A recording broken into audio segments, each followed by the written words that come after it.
গতি থেকে রাজশাহী বোর্ড 2016 সালের কোশ্চেনটা আমরা একটু দেখি। রাজশাহী বোর্ড 2016 সালে যে কোশ্চেনটা আসছে, সিলেট বোর্ড 2023 সালে অনেকটা কাছাকাছি অঙ্কই আসছে।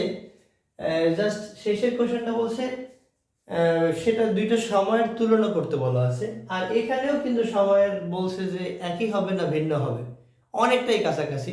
সেটা ছিল বাসা থেকে সে শহরে পৌঁছানোর সময় এবং শহর থেকে বাসায় পৌঁছানোর সময় একই হবে কিনা, আর এখানে সমবেগে এবং সুষম মন্দনে চলার সময় একই হবে কিনা আমরা সেটা একটু বের করে নিব। তো প্রথম কোশ্চেনটা, গ নম্বর কোশ্চেনটা আমাদের যা বলছে, কি বলছে একটু দেখি আমরা। ট্রেনটির প্রথম মিনিটের ত্বরণ নির্ণয় করতে বলা আছে। যেহেতু আমরা ত্বরণ নির্ণয় করব, যে সুষম বেগে চলমান, সুষম ত্বরণে চলমান বস্তু যে অবশ্যই সমত্বরণে, তাই সমত্বরণে টি এর মান হলো 60 সেকেন্ড, টি এর মান 60 সেকেন্ড, এবং ইউ এর মান হলো 0 মিটার পার সেকেন্ড। আমরা জানি সুষম ত্বরণে চলমান বস্তু সাধারণত কোনো বেগ যদি শুরুতে না দেয়া থাকে সেটা আমরা 0 ধরে নেই। অনেক সময় যদি উল্লেখ করে থাকলে তো থাকবেই, ন্যাচারালি 99% সময় আসলে আর ওর আদিবেগ থাকে না। যদি আদিবেগ না থাকে সেটা আমরা এখানে আবার বলা আছে যে বস্তুটি স্থির অবস্থান থেকে যাত্রা শুরু করে। যদি স্থির অবস্থান থেকে যাত্রা শুরু করে ইউ এর মান হবে 0, এবং 1 মিনিট চলার পর মানে time T is equal to 60 second কত বেগ অর্জন করে? বেগ অর্জন করে 30 মিটার পার সেকেন্ড বেগ অর্জন করে। ভি এর মান হবে 30 মিটার পার সেকেন্ড। আমরা যদি এই টোটাল অঙ্কটা একটু ডায়াগ্রামের মাধ্যমে দেখতে চাই, বেগ বনাম সময় লেখচিত্রের মাধ্যমে, তাহলে আমাদের কাছে মনে হয় বিষয়টা আরেকটু ইজি হবে। অর্থাৎ একটি বস্তু প্রথম 60 সেকেন্ড সমত্বরণে চলে 30 মিটার পার সেকেন্ড বেগ অর্জন করে। এরপরে ট্রেনটি সুষম বেগে চলে 250 মিটার, অর্থাৎ এখান থেকে সে 250 মিটার সুষম বেগে চলে, অর্থাৎ এই 30 মিটার পার সেকেন্ড বেগ নিয়েই এখানে এটা হচ্ছে s1, এটা হলো s2, বেগ নিয়েই সে 250 মিটার দূরত্ব অতিক্রম করে। তারপরে ড্রাইভার ব্রেক করলো এবং সুষম মন্দনে 125 মিটার দূরত্ব অতিক্রম করে। এবারে ঠিক এখান থেকে পর্যায়ক্রমে সময় বৃদ্ধির সাথে সাথে তার বেগ কমে। সে কতটুকু দূরত্ব অতিক্রম করে? s3 এর কথা যদি আমরা বলি তাহলে 125 মিটার, 125 মিটার সে সুষম মন্দনে চলে। এখন বলা আছে যে এই সুষম সমবেগে চলমান সময় এবং সুষম মন্দনে চলার সময় কি ভিন্ন হবে কিনা, সেটা ছিল আমাদের লাস্ট কোশ্চেন। আর প্রথম কোশ্চেনটা ছিল আমাদের প্রথম 1 মিনিট অর্থাৎ 60 সেকেন্ডে ত্বরণটা কত হবে, এর মান কোশ্চেন মার্ক কত হবে আমরা এটা বের করব। তার মানে আমরা সূত্রটা জানি, ভি মানে আমরা জানি ত্বরণ a equal v minus u ভাগ হলো টি। ভি এর মান হলো 30, ইউ এর মান হলো 0, টি এর মান হলো 60 সেকেন্ড। তাহলে 30 কে যদি আমরা 60 দ্বারা ভাগ করি রেজাল্ট আসবে 0.5 meter per second square, 0.5 meter per second square. খুবই সহজ অঙ্ক, 3 মার্কসের জন্য খুবই সহজ অঙ্ক। এবারে ট্রেনটির সুষম বেগে ও সুষম মন্দনে সুষম বেগে চলমান সময়, আমরা ঘ নাম্বার কোশ্চেন সলভ করতে গিয়ে দেখব সমবেগে চলার ক্ষেত্রে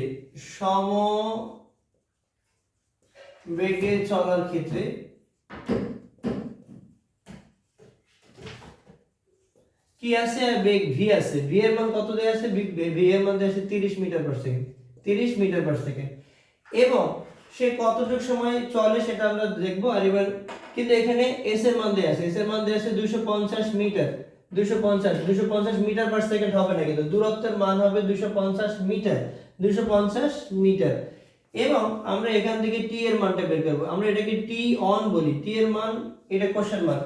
তাহলে আমরা জানি সমবেগে চলমান বস্তুর ক্ষেত্রে অতিক্রান্ত দূরত্ব নির্ণয়ের সূত্র s vt, এটাকে vt1 বলি। তাহলে t1 ইকুয়াল হবে s ভাগ v। আমরা s হলো 250, আমরা 250 কে যদি এই 30 দ্বারা ভাগ করি, এটা 3 8 24, তারপরে 1 3 অর্থাৎ 8.3 সেকেন্ড, 8.3 সেকেন্ড 3 9 অর্থাৎ 8.33 সেকেন্ড সময় লাগে সুষম, অর্থাৎ 8.33 সেকেন্ডে সে 250 মিটার দূরত্ব অতিক্রম করে। 200 ট্রেনটি এটা কি ট্রেন, অর্থাৎ 8.33 সেকেন্ডে 250 মিটার দূরত্ব অতিক্রম করে। এবারে পরবর্তী লাস্ট স্টেপ অর্থাৎ সুষম মন্দনে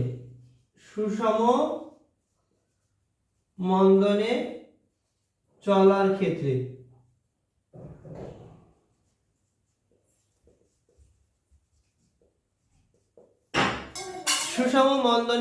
ক্ষেত্রে দেখা যায় যে আসলে সমবেগে চলার ক্ষেত্রে শেষ বেগ সুষম মন্দনে চলার ক্ষেত্রে ওই পরবর্তী পথের শেষ বেগই হবে এই সুষম মন্দনে চলার ক্ষেত্রে যে আদি বেগটা হবে সেটা হবে সমবেগে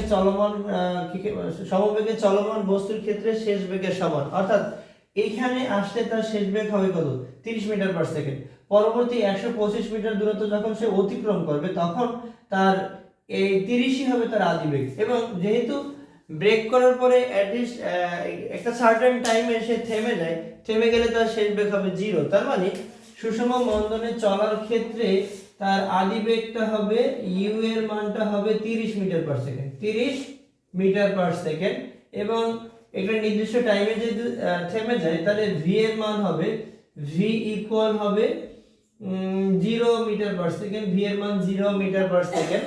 এখান থেকে আমরা টাইম এর মানটা বের করে নিতে পারি। তার মানে এটা সূত্র দূরত্ব, এটাকে আমরা যদি s3 বলছিলাম না, s3 v প্লাস ইউ ভাগ 2 ইন্টু হলো টি এর মান। টি এর মানটা যদি আমরা এখান থেকে বের করি তাহলে কত আসবে? টি এটাকে আমরা t2 বলে দেই। তাহলে s এর মান হলো 125 2 আর এখানে এটা হলো 30, এটা 30 ইউ এর মান জাস্ট 30 ইনটু 82। তার মানে এটা আসছে কত? আসছে 15। তার মানে t2 125 কে যদি আমরা 15 দিয়ে ভাগ করি, 5 দিয়ে যদি এটা কাটি, 5 দিয়ে কাটলে 3 5 25 125। তার মানে একইভাবে আগেও আমরা 25 কে 3 দিয়ে ভাগ করছি, এখন আমরা 25 কে 3 দিয়ে ভাগ করব। তার মানে 8.33 সেকেন্ড সময় লাগে। তাহলে বলা যায় সুষম বেগে চলমান সময় এবং সুষম মন্দনে চলার সময় একই। এখানে সময় ছিল 8.33 সেকেন্ড এবং এখানে আছে 8.33 সেকেন্ড। তো ফাইনালি বলা যায় যে ট্রেনটি সুষম বেগে যতটুকু সময় চলে এবং সুষম মন্দনে ঠিক একই সময় চলে, তাদের দুইটার মানে সুষম বেগ এবং সুষম মন্দনে চলার সময় ভিন্ন হবে না।